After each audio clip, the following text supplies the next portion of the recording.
Puji Tuhan, selamat malam, salam sejahtera bagi kita semua, Jemaat GPD Sola Gracia Jatiwangi. Malam hari ini dalam ibadah pertengahan minggu kita akan bersama-sama diberkati lewat kebenaran firman Tuhan. Sebelumnya kita akan naikkan satu pujian, Roh Kudus Kau hadir di sini. Mari sama-sama jemaat Tuhan, kita datang kepada Tuhan dengan hati yang rindu untuk dijamah oleh Roh Kudus, untuk dibentuk oleh firman Tuhan. Haleluya Yesus, terima kasih Tuhan. Haleluya, haleluya Yesus. Roh Kudus Kau hadir di sini. Roh Kudus Kau hadir di sini. Roh Kudus, ku mengasihimu. Kau lembut, kau manis, kaulah penghiburku, penolongku, diutus Bapa-Ku. Buka hati, ku buka hati untuk Roh-Mu Tuhan. Ku buka hati menyembah-Mu Yesus. Jamahlah kami, penuhi kami dengan kuasa Allah Maha Tinggi. Ku buka hati untuk Roh-Mu Tuhan. Ku buka hati menyembah-Mu Yesus. Haleluya. Jamahlah kami, penuhi kami dengan kuasa Allah Maha Tinggi. Jamahlah kami, penuhi kami dengan kuasa Allah Maha Tinggi. Haleluya, haleluya Yesus. Mari jamah hati kami Roh Kudus, mari jamah setiap pribadi kami. Terima kasih Tuhan, terima kasih Yesus. Kami bersyukur untuk kesempatan yang indah malam hari ini. Kami boleh bersama-sama kembali akan mendengarkan kebenaran firman Tuhan. Terima kasih Tuhan buat kekuatan, buat kesehatan yang Tuhan beri. Terima kasih buat waktu yang Tuhan berikan untuk kami boleh lagi mendengarkan suara-Mu. Tuhan, jamah setiap hati dan pendengaran kami. Urapi seluruh jemaat Tuhan dengan kuasa-Mu Tuhan, sehingga kami boleh bersama-sama membuka hati kami untuk firman dan Roh Kudus bekerja dalam setiap pribadi kami. Urapi hamba-Mu yang akan menyampaikan firman Tuhan. Nyatakan apa yang menjadi isi hati-Mu Tuhan. Bukakan rahasia firman-Mu saat malam hari ini. Kami percaya firman-Mu hidup dan berkuasa, yang akan sanggup membawa kami bertumbuh dalam pengenalan akan Tuhan dan membawa kami semakin kuat di dalam Tuhan. Terima kasih Tuhan Yesus. Kami siap mendengarkan kebenaran firman Tuhan. Hanya di dalam nama Tuhan Yesus kami berdoa dan mengucap syukur. Haleluya. Amin.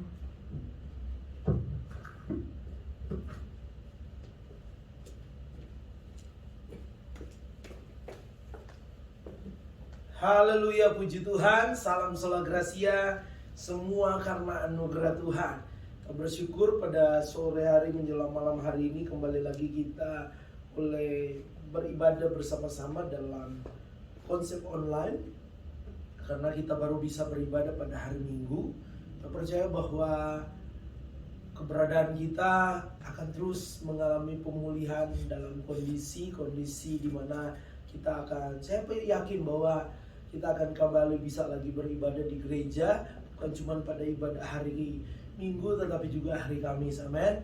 Dan saya percaya bahwa dalam konsep online pun saat ini, saya percaya hati yang sama, pikiran yang sama, respon yang sama, keinginan yang sama, yang saya percaya sesuai dengan apa yang maunya Tuhan menjadi bagian kita, di mana kita punya kerinduan untuk mendengar firman Tuhan. Kita punya hati yang mau terbuka buat firman Tuhan. Amin. Kita mau punya pikiran yang terbuka untuk firman Tuhan masuk dan menguasai pikiran kita. Dan saya percaya bahwa pada saat ini kita akan sama-sama diberkati oleh Tuhan.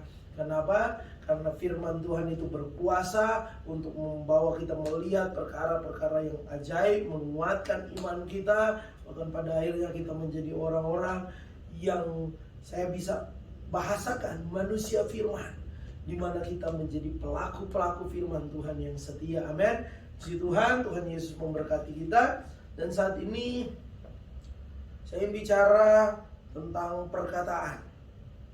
Ketika bicara tentang perkataan manusia itu sendiri, kita harus menyadari bahwa perkataan kita memiliki pengaruh. Benar apa tidak? Pengaruhnya bisa berbeda-beda. Bisa pengaruhnya itu, perkataan kita memiliki pengaruh buruk, negatif, atau perkataan kita bisa berpengaruh baik atau positif. Alkitab pernah mengatakan bahwa perkataan kita bagaikan api. Perkataan atau bahasa Alkitab lidah bagaikan api yang bisa menghanguskan. Dan tentunya perkataan kita perlu dijaga. Amin. Perkataan kita perlu dijaga, sehingga pada akhirnya perkataan kita bukan menghanguskan, tetapi pada akhirnya perkataan kita boleh jadi berkat, membangkitkan semangat orang lain. Amin. Dan perkataan bisa menjadi, perkataan kita manusia bisa menjadi kelebihan kita atau kekuatan kita, tapi juga perkataan kita manusia bisa menjadi kelemahan atau kekurangan kita. Ini harus kita perhatikan. Bahaya kalau pada akhirnya perkataan kita bukan menjadi kelebihan kita, bukan menjadi kekuatan kita, tapi justru menjadi kelemahan kita. Karena dampaknya buat kita sendiri maupun orang lain. Ada lewat perkataan, ada pada akhirnya orang bisa terkenal, bisa dihargai. Lewat perkataan orang pada akhirnya bisa berhasil, bisa disanjung. Tetapi lewat perkataan juga manusia itu bisa pada akhirnya mungkin dipukul, ataupun diejek, dihina, ataupun bahkan bisa sampai harus dibuih, harus masuk penjara karena perkataan. Dan lewat firman Tuhan pada saat ini, firman Tuhan yang membawa kita kepada perkataan yang berkenan. Judul firman Tuhan, perkataan yang berkenan di hadapan Tuhan. Bukankah kalau kita merenungkan perjalanan hidup kita, kita bekerja, beraktivitas, kita datang juga ke gereja, kita menyembah Tuhan, sebenarnya kita sedang mencari perkenanan Tuhan. Amin. Perkenanan Tuhan begitu sangat penting dalam hidup kita. Karena ketika Tuhan berkenan, di situ ada kuasa Tuhan dinyatakan. Ketika Tuhan berkenan, di situ ada mujizat Tuhan. Ketika Tuhan berkenan, maka kepastian di dalam sorga itu menjadi bagian dalam hidup kita. Amin. Ketika kita menjadi orang yang berkenan di hadapan Tuhan, artinya menarik perhatian Tuhan. Ketika Tuhan sudah berkenan, Tuhan sudah tertarik memperhatikan kita, maka saya percaya bahwa kita menjadi orang-orang yang paling sangat-sangat berbahagia. Amin. Dan ternyata dalam kita mencari perkenanan Tuhan, kata-kata kita, perkataan kita adalah sesuatu yang sangat penting, menentukan perkenanan kita di hadapan Tuhan. Itu sebabnya melalui firman Tuhan saat ini, jangan sampai perkataan kita bukan jadi membawa kita berkenan di hadapan Tuhan, tetapi justru membawa kita menjadi orang yang tidak berkenan di hadapan Tuhan. Perkataan kita pada akhirnya bukan jadi berkat, tetapi justru membawa hidup kita berdosa di hadapan Tuhan. Dan saya membawa kita melihat ada dua tokoh yang harus menjadi teladan dalam perkataan dan membawa kepada perkenanan kepada Tuhan. Yang pertama yaitu Ayub. Coba kita perhatikan di dalam Ayub. Dan yang luar biasanya yang akan kita baca ini kesaksian dari temannya Ayub tentang kehidupan Ayub yang pada saat itu yang dia lihat, yaitu Ayub memiliki perkataan yang tentunya saya katakan tadi berkenan di hadapan Tuhan. Ayub 4 ayat mulai ayat yang pertama. Maka berbicaralah Elifas orang Teman, kesalkah engkau bila orang mencoba berbicara kepadamu? Tetapi siapakah dapat tetap menutup mulutnya? Sesungguhnya engkau telah mengajarkan banyak orang, dan tangan yang lemah telah engkau kuatkan. Orang yang jatuh telah dibangun oleh kata-katamu, dan lutut yang lemah oleh kau lemas telah kau kokohkan. Ini adalah ungkapan atau percakapan atau perkataan dari Elifas kepada Ayub. Kita tahu bersama, pernah saya katakan bahwa Ayub mengalami pencobaan yang diizinkan oleh Tuhan. Dan daripada iblis mencobai segala sesuatu yang dimiliki oleh Ayub habis. Harta habis, anak-anak yang disayang pada saat itu meninggal.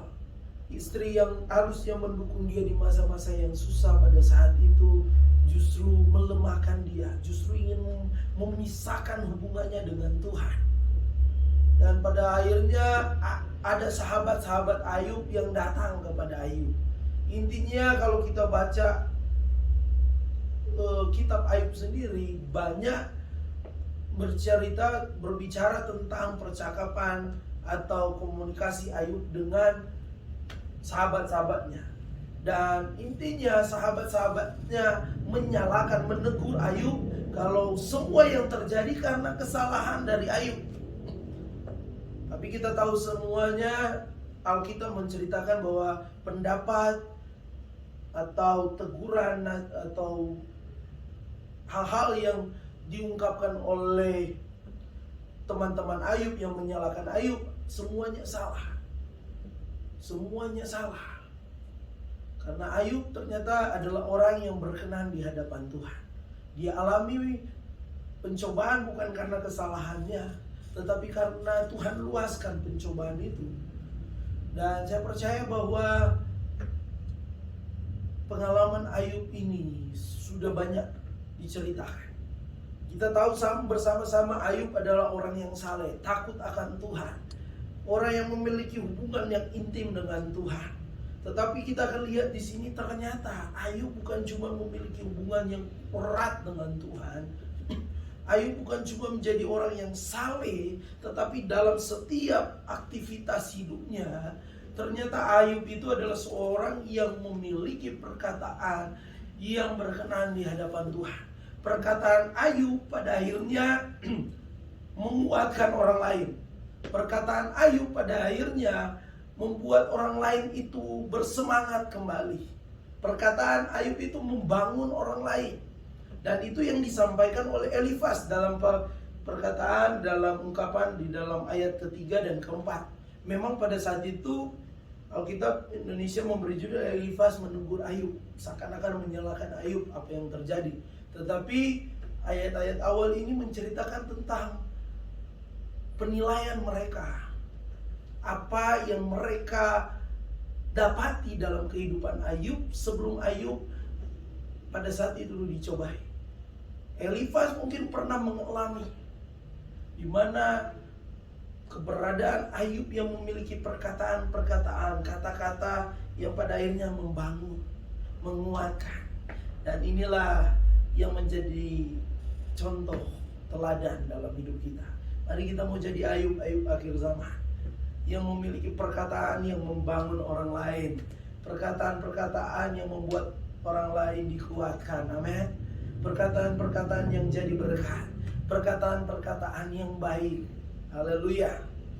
Mungkin ada yang bilang seperti ini, waduh, kenapa saya harus jadi Ayub? Kan Ayub diproses menderita, sangat menderita. Saya lagi bicara tentang perkataan. Kalau toh kita juga harus menghadapi namanya proses, ya itulah perjalanan iman kita. tetapi selalu Tuhan pasti bela. Amin. Tapi bagian kita adalah tetap setia, dan salah satunya bagaimana kita harus menunjukkan satu kehidupan yang berkenan. Lewat apa? Lewat perkataan kita. Jangan sampai perkataan kita justru melemahkan orang lain. Dan saya dapat di sini bahwa Ayub bukan cuma jadi bukan cuma jadi anak Tuhan yang memiliki hubungan erat dengan Tuhan, di mana dia beribadah, berdoa, dia bersekutu dengan Tuhan, tetapi ternyata Ayub dalam kehidupannya, dalam kesehariannya, berbicara dengan orang lain, berkomunikasi dengan orang lain, dia benar-benar memiliki perkataan yang sesuai dengan apa yang Tuhan mau, menguatkan orang lain, perkataan yang baik, perkataan yang pada akhirnya jadi berkat. Itu sebabnya mari, jangan sampai di hari-hari ini kita cuman melihat dari satu sisi saja ketika kita ikut Tuhan. Dimana ini saya sudah beribadah, saya sudah semangat memuji Tuhan, saya sudah bisa melayani, saya sudah bisa memberi untuk pekerjaan Tuhan, saya sudah setia. Tetapi Tuhan mau juga, jangan sampai kita melupakan ada sesuatu bagian penting dalam diri kita, yaitu perkataan. Jangan sampai orang berkata percuma saja kita beribadah, atau perkataannya seperti percuma saja dia beribadah, atau perkataannya seperti itu. Tapi saya percaya perkataan kita di hari-hari ini adalah perkataan yang berkenan di hadapan Tuhan. Amin. Yang kedua, yaitu kita akan melihat dari percakapan dari Daud dan Saul yang pada saat itu sebagai raja Israel. Dan kita buka di dalam 1 Samuel 17. 1 Samuel 17 ayat yang ke-31. Ini peristiwa yang diungkapkan oleh firman Tuhan ketika Daud menghadapi Goliat. Firman Tuhan katakan ayat 31, 1 Samuel 17 31, terdengarlah kepada orang perkataan yang diucapkan oleh Daud. Apa perkataan yang diucapkan oleh Daud? Sebelumnya kalau kita baca, Daud melihat kejadian di mana bangsa Israel, pasukan-pasukan Israel mengalami ketakutan karena ada pasukan orang Filistin yang bernama Goliat yang besar badannya, yang sulit ditaklukkan. Tetapi dia punya keinginan, keberanian untuk menghadapi Goliat yang besar. Dan pada akhirnya apa yang dikatakan Daud disampaikan kepada Saul. Lalu diberitahukanlah kepada Saul, dan Saul menyuruh memanggil dia, Daud. Berkatalah Daud kepada Saul ketika mereka berbicara, janganlah seseorang menjadi tawar hati, karena dia, hambamu ini akan pergi melawan orang Filistin itu. Ini perkataan optimis. Kita lihat, Saul katakan seperti ini, ayat 33. Tetapi Saul berkata kepada Daud, tidak mungkin engkau dapat menghadapi orang Filistin itu untuk melawan dia, sebab engkau masih muda, sedang dia sejak dari masa mudanya telah menjadi prajurit. Ada dua respon, ada dua perkataan yang saya ingin membawa kita melihat dari dua perkataan, baik perkataan Daud dan perkataan Saul. Saya mau, firman Tuhan mau bawa kita menjadi orang yang memiliki perkataan Daud. Perkataan Daud adalah perkataan iman. Amin. Bukan cuma berani, tetapi pada akhirnya keberaniannya itu adalah sebuah kebodohan. Karena harus menghadapi Goliat yang besar, sedangkan dia kecil. Tetapi dia berani karena dia tahu Tuhan menyertai dia. Dia tahu yang ada dalam hidupnya adalah Tuhan. Perkataan yang diungkapkan oleh Daud adalah perkataan iman, di mana dia yakin Tuhan pasti tolong. Bukan dia yang berperang sebenarnya, tetapi Tuhan yang berperang ganti Daud. Dan memang benar, Goliat dikalahkan. Tetapi Saul berkata tidak mungkin. Saul pesimis. Jangan sampai kita jadi orang Kristen di hari-hari ini, perkataan kita, apalagi di masa pandemi, perkataan kita pesimis. Tidak mungkin. Susah. Enggak bisa. Sudah terlambat. Sudah berantakan. Sudah tidak bisa diperbaiki lagi. Tuhan gak mau kita memiliki perkataan-perkataan pesimis. Tetapi Tuhan mau perkataan kita adalah perkataan iman. Amin. Perkataan-perkataan yang membangkitkan semangat kita sendiri maupun orang lain. Dan Tuhan mau di hari-hari ini perkataan-perkataan yang berkenan di hadapan Tuhan itu keluar dari mulut kita. Ada pandemi, tetapi kita berkata, saya percaya Tuhan pasti bela saya. Ada pandemi virus corona, tetapi kita berkata dengan iman, menguatkan diri kita atau keluarga kita, anak kita atau istri atau suami atau orang di sekitar kita bahwa kita harus mengeluarkan perkataan-perkataan yang baik. Amin. Perkataan-perkataan yang membangun semangat. Perkataan-perkataan yang pada akhirnya tidak membuat khawatir. Di hari-hari ini banyak berita hoax, di mana perkataan yang menjadi tulisan, perkataan yang disampaikan baik itu juga menjadi tulisan atau disampaikan secara bentuk video, yang pada akhirnya ternyata justru melemahkan banyak orang, justru membuat banyak orang khawatir. Tapi mari lewat perkataan kita, orang yang tadinya khawatir boleh tetap semangat. Mungkin pada saat itu ketika engkau berkata, orang itu belum keluar dari masalahnya, tetapi paling tidak engkau sudah membawa dia percaya diri terlebih dahulu. Amin. Dan saya percaya itu menjadi bagian dari kita anak-anak Tuhan pada saat ini. Dan yang terjadi untuk membuktikan bahwa Daud bisa mengalahkan Goliat, Daud di dalam ayat yang ke-34 dan sampai ke-30 dan seterusnya mengatakan bahwa dia mengungkapkan kesaksiannya, bahwa memang mungkin saya ini masih muda, nggak ada punya pengalaman perang, beda sama Goliat, tetapi saya juga punya pengalaman, kesaksiannya, perkataan atau kesaksiannya pada saat itu mengungkapkan bahwa dia juga mengembalakan kambing domba. Dan pada saat itu dia juga menghadapi yang namanya permasalahan, tantangan. Waktu mengembalakan kambing domba, pada saat itu ada ancaman dari binatang buas, singa dan atau beruang. Tetapi pada saat itu Daud bisa mengalahkan binatang-binatang buas ini.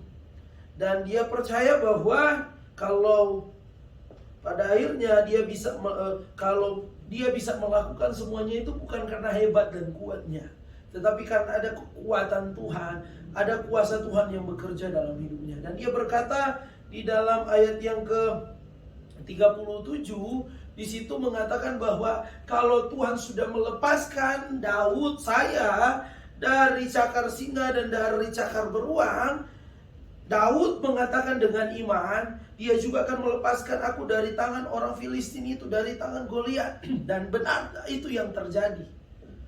Mari kesaksian kita di hari-hari ini bukan kesaksian bagaimana kita menunjukkan bahwa tentang keberadaan kita yang pada akhirnya membuat orang jadi lemah, tetapi pada akhirnya kesaksian kita meneguhkan orang lain. Amin. Saya percaya ada begitu banyak kesaksian dari umat-umat Tuhan. Saya berulang kali bilang, justru di hari-hari ini, di masa pandemi ini, justru saya kadang justru saya berpikir atau sering merenungkan bahwa saya bersyukur bahwa Tuhan taruh kepercayaan dan punya jemaat Tuhan. Saya nggak bilang jemaat saya, karena jemaat adalah jemaat Tuhan. Saya cuma dipercayakan untuk jadi gembala. Saya bersyukur karena jemaat-jemaat Tuhan yang Tuhan percayakan punya kesaksian-kesaksian yang luar biasa. Justru menguatkan saya. Ada yang bersaksi sudah nggak mungkin tapi jadi mungkin.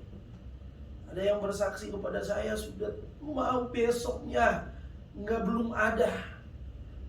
Tetapi ternyata sedangkan belum ada yang harus sebenarnya diperlukan untuk misalnya membayar uang sekolah ataupun ada hal-hal pergumulan yang sudah mendesak. Tapi ternyata Tuhan tepat waktunya. Kesaksian-kesaksian ini biarlah menjadi hal-hal yang kita saksikan. Amin. Kesaksian yang saya maksudkan bagaimana kesaksian-kesaksian yang positif, yang intinya untuk mempermuliakan Tuhan, bukan untuk kesombongan kita sendiri. Ini yang Tuhan mau di hari-hari ini. Amin.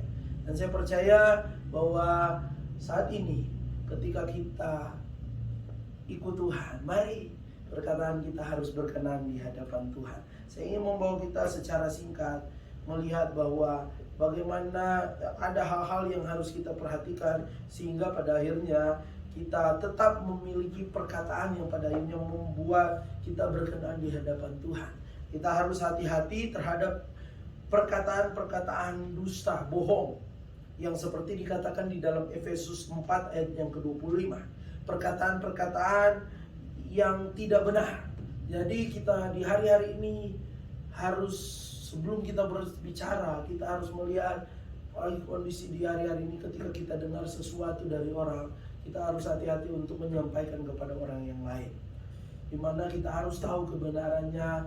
Mari kita mau belajar untuk minta sama Tuhan, Tuhan tolong biarlah perkataan saya bukan perkataan bohong, bukan perkataan yang tidak benar, tapi perkataan yang benar, sehingga pada akhirnya kita berkenan di hadapan Tuhan. Yang berikutnya di dalam ayat 29, Efesus 4 ayat yang ke-29. Mari, tadi saya bilang ayat 25. Mari saya ingin membaca dua ayat ini. Tadi saya sudah katakan jangan kita berdusta, dan saat ayat 29 tentang perkataan yang kotor. Efesus 4 ayat yang ke-25. Karena itu buanglah dusta dan berkatalah benar seorang kepada yang lain, karena kita adalah sesama anggota. Dan ini sesama anggota bicara tentang kehidupan sesama anak-anak Tuhan. Ayat 29, janganlah ada perkataan kotor keluar dari mulutmu, tetapi pakailah perkataan yang baik untuk membangun di mana perlu, supaya mereka yang mendengarnya beroleh kasih karunia. Amin. Tuhan mau di hari-hari ini kita jangan berdusta, berbohong, tapi kita memiliki perkataan yang benar. Dan pada akhirnya Tuhan mau juga jangan kita mengeluarkan kata-kata kotor, kasar, tapi pakailah perkataan yang baik, yang pada akhirnya orang melihat apa yang kita katakan menunjukkan ada Yesus dalam hidup kita, sehingga pada akhirnya mereka boleh percaya sama Tuhan Yesus. Dan berikutnya bahwa di dalam Efesus 5 ayat yang keempat, ini pembacaan firman Tuhan yang terakhir pada saat ini sebelum kita akan berdoa buat kebenaran firman Tuhan. Efesus 5 ayat yang keempat, demikian juga perkataan yang kotor, yang kosong, atau yang sembrono, karena hal-hal itu tidak pantas, tetapi sebaliknya ucapkanlah syukur. Amin. Di hari-hari ini perkataan yang berkenan, bukan kata-kata sembrono, bukan kata-kata yang kosong, yang firman Tuhan katakan di sini perkataan-perkataan yang kotor, tetapi mari kita mau memiliki perkataan yang intinya kita bersyukur kepada Tuhan. Di hari-hari ini masa pandemi boleh ada, tetapi jangan sampai masa pandemi virus corona ini perkataan kita berubah. Perkataan yang muncul ada perkataan yang tidak baik, perkataan-perkataan kotor, perkataan-perkataan yang pada akhirnya sembrono, bahkan mungkin mengancam Tuhan, menyalahkan Tuhan, menyalahkan orang lain, atau perkataan-perkataan yang pada akhirnya membawa kepada dosa. Tidak bersyukur, banyak pengeluhan. Tetapi Tuhan mau hari-hari ini kita banyak berkata-kata. Meski ada pandemi, justru perkataan ucapan syukur. Amin. Perkataan-perkataan yang berkata, aku percaya Tuhan, aku percaya, aku yakin Tuhan, Engkau besertaku. Terima kasih Tuhan, terima kasih Tuhan buat hari ini. Meskipun memang kondisi pada saat itu ketika Engkau bersyukur, berkata-kata benar, baik, mungkin Engkau belum melihat situasi, mungkin persoalanmu belum selesai, tetapi ketika Engkau berkenan dalam perkataanmu, Tuhan menilik semuanya itu. Tuhan gak akan pernah tinggalkan kita. Seperti hari Minggu sudah saya katakan bahwa Tuhan itu selalu akan selalu mengingat, tidak akan pernah melupakan kita ketika kita benar-benar menjadi anak Tuhan yang setia kepada Tuhan. Amin. Puji Tuhan, Tuhan Yesus memberkati kita. Mari kita mau berdoa buat firman Tuhan dan merenungkan firman Tuhan ini. Biarlah kita mau berkata dalam hati kita pada saat ini, Tuhan, ubah perkataan saya, pulihkan perkataan saya. Haleluya Yesus Tuhan. Jamah kami Tuhan, kami sebagai keluarga besar GPD Sola Gracia Jatiwangi. Lihatlah kehidupan kami saat ini. Ubah kalau ada perkataan kami yang berdosa, yang tidak berkenan. Pulihkan kami sehingga kami memiliki perkataan yang berkenan, perkataan yang baik, benar, perkataan iman, perkataan yang menguatkan, membangun, seperti yang ditujukan oleh Ayub dan Daud. Dan kami percaya perkenanan Tuhan boleh menjadi bagian kami. Berkati pelayanan Tuhan di tempat ini. Berkati kami semua anak-anak Tuhan GPD Sola Gracia Jatiwangi. Mulai dari anak sekolah minggu, pemuda, remaja, keluarga muda, orang tua, lanjut usia. Tuhan, kami boleh terus mengalami pertumbuhan rohani. Tuhan, bawa kami bukan jadi ekor tapi jadi kepala. Bukan turun tetapi naik. Kami percaya pada saat ini kami boleh berakar, bertumbuh, berbuah tetap untuk kemuliaan nama Tuhan. Jauhkan kami dari virus corona. Terus beri kami kesehatan, kekuatan. Dan kami percaya bahwa kalau Tuhan izinkan saat ini kami juga pada hari Minggu sudah bisa beribadah online, beribadah di gereja. Kami percaya bahwa Tuhan terus akan memberkati persekutuan kami ibadah hari Minggu. Dan kami yakin juga ibadah seperti saat ini yang biasanya harus beribadah di gereja, sekarang ini online, akan boleh kembali lagi bisa beribadah di gereja. Kami serahkan semuanya dalam tangan Tuhan. Kami punya Tuhan yang hidup, kami punya Tuhan yang ajaib, dan kami percaya bahwa saat ini Tuhan, Engkau memberkati pelayanan di tempat ini. Engkau menutup bungkus kami. Kalau ada niat-niat jahat, orang yang bentuk kuasa iblis, kami percaya Tuhan sudah lalukan. Pulihkan kami semua Tuhan.